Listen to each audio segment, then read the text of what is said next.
the exposure to ozone and particle pollution can lead to increased asthma attacks.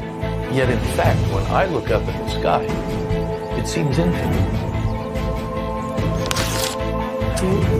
To realize that, I mean, this should really motivate us, but the clock is ticking. If it's in 100 years, I don't care.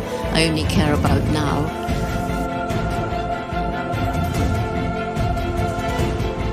But we have to start thinking differently, don't we?